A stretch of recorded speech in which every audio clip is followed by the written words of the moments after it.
warahmatullahi wabarakatuh. Saya Nelvi Yulia dengan NIM 2030101069 akan membacakan materi tentang perilaku prososial, yaitu menurut William, yaitu perilaku yang memiliki intensi untuk mengubah keadaan fisik dan psikologis, menerima bantuan dari kekurangan menjadi lebih baik, dalam arti secara mental maupun psikologis. Menurut Schaeffer, bahwa tindakan yang memberikan keuntungan orang lain dibandingkan dengan dirinya sendiri, menghibur dan menolong orang lain untuk mencapai tujuan atau bahkan membuat orang lain dapat memuji perilaku atau prestasi tersebut menjadi prososial. Menurut Bartelt mengatakan bahwa tingkah laku prososial adalah tingkah laku yang menimbulkan konsekuensi positif baik kesejahteraan fisik maupun psikologis orang lain. Jadi, perilaku prososial dapat diartikan bahwa tindakan heroik dengan tujuan untuk menolong orang lain. Definisi dengan konsekuensi positif sosial menyebutkan definisi prososial sebagai suatu tindakan tolong-menolong yang menimbulkan orang lain tanpa harus menyediakan suatu keuntungan langsung dari orang lain dan tindakan tersebut. Sekian yang dapat saya sampaikan, terlebih dan terkurang mohon dimaafkan. Assalamualaikum warahmatullahi wabarakatuh. Perkenalkan, nama saya Nur Ihsan dengan NIM 2030101070. Baiklah, saya akan melanjutkan materi dari Nelvi. Yang akan saya bacakan adalah B. Sumber-sumber tingkah laku prososial. 1. Endosentris. Sumber tingkah laku prososial berasal dari dalam diri seseorang. Sumber endosentris merupakan keinginan yang mengubah diri, menampilkan self-image. Secara keseluruhan, endosentris ini meningkatkan konsep diri, self-concept.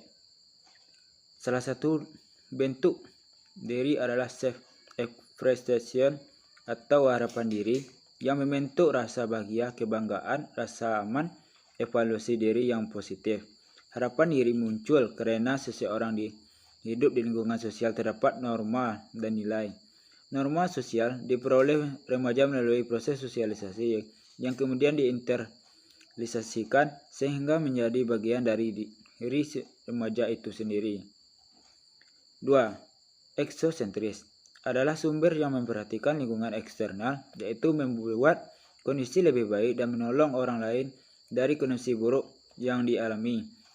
Orang yang melakukan tindakan menolong karena mengetahui atau merasakan kebutuhan, keinginan, dan penderitaan orang lain. Hal ini sebagai berikut. 1. Adanya pengamatan terhadap kebutuhan atau penderitaan orang lain. 2. Adanya pengamatan terhadap penderitaan yang dirasakan oleh orang lain sehingga menimbulkan motivasi untuk menguranginya.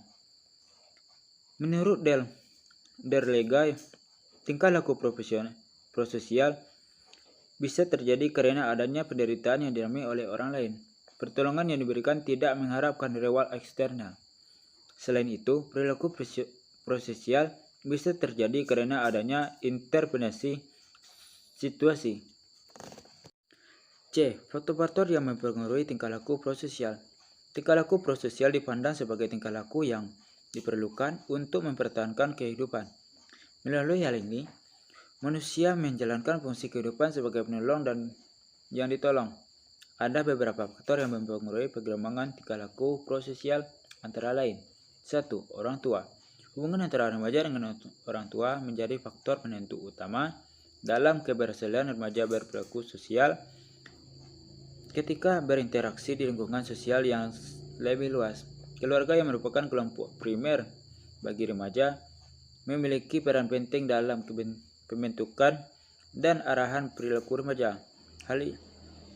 Hal-hal yang diperoleh dari lingkungan keluarga akan menentukan cara-cara remaja dalam melakukan interaksi dengan lingkungan sosial di luar keluarga. Menurut Ahmadi, 1988, keluarga merupakan lingkungan sosial pertama dalam kehidupan remaja. Remaja belajar memperhatikan keinginan-keinginan orang lain, belajar bekerja sama, menyatakan dirinya sebagai makhluk sosial. 2. Guru. Selain orang tua, sekolah juga mempunyai pengaruh yang sangat besar terhadap perkembangan tingkah laku prososial. Di sekolah, guru dapat melatih dan mengarahkan tingkah laku prososial anak dengan menggunakan teknik yang efektif. 3. Teman sebaya. Teman sebaya merupakan pengaruh terhadap perkembangan tingkah laku prososial, khususnya pada masa remaja. Ketika usia remaja, kelompok sosial menjadi sumber utama dalam perolehan informasi. Teman sebaya dapat mempermudahkan perkembangan tingkah laku prososial melalui perbuatan, penguatan, pemodelan, dan pengarahan. 4. Televisi. Selain sebagai hiburan, televisi merupakan sebagai agen sosial yang penting. Melalui penggunaan muatan prososial, televisi dapat mempengaruhi pemirsa. Dengan melihat program televisi, anak juga dapat mempelajari tingkah laku yang dapat dalam situasi tertentu. Televisi tidak hanya mengajar anak untuk mempertimbangkan berbagai alternatif tindakan, tapi juga bisa mengerti dengan kebutuhan orang lain, membentuk tingkah laku prososial, dan memudahkan perkembangan empati. Itulah materi yang saya bacakan. Selanjutnya akan dibacakan oleh Pierre. Kepada Pierre, dipersilahkan. Assalamualaikum warahmatullahi wabarakatuh.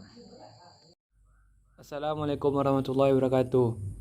Baiklah, saya Pierre Renquist akan melanjutkan penyampaian materi dari Nur Ihsan. Yang D. Perkembangan perilaku prososial. Tingkah laku prososial selalu berkembang sesuai perkembangan manusia. Ada 5 tahapan perkembangan tingkah laku prososial, yaitu 1.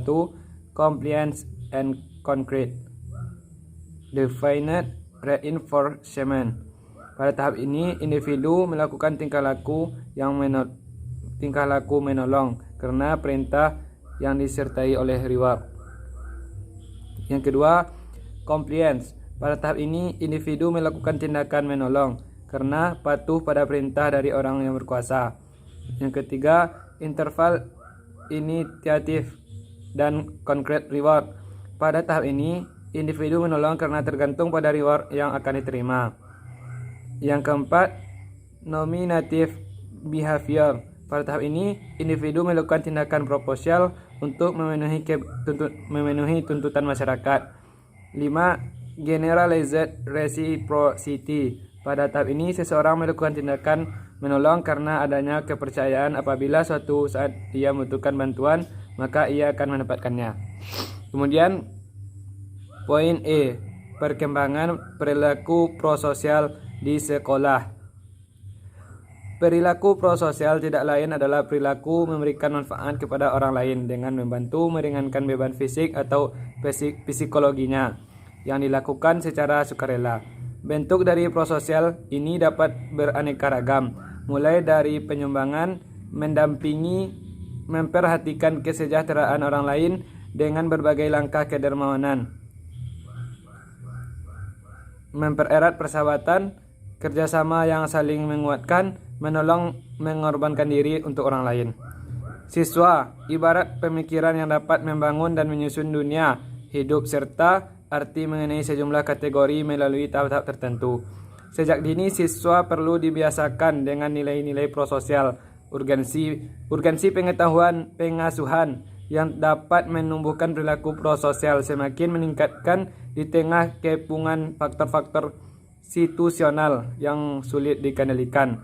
Kedekatan hubungan guru dengan siswa juga memiliki peran penting dalam internalisasi nilai-nilai prososial. Kewibawaan guru dan kedekatan hubungannya dengan siswa akan memperkuat reference power yang dimilikinya. Reference power adalah kekuatan yang diperoleh atas dasar kekaguman, keteladanan, karisma, dan kepribadian dari seorang figur. Baiklah, mungkin hanya itu penyampaian dari saya.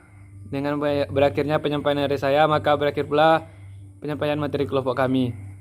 Mohon maaf jika ada kesalahan dan kekurangan. Wabillahi taufiq wal hidayah. Wassalamualaikum warahmatullahi wabarakatuh.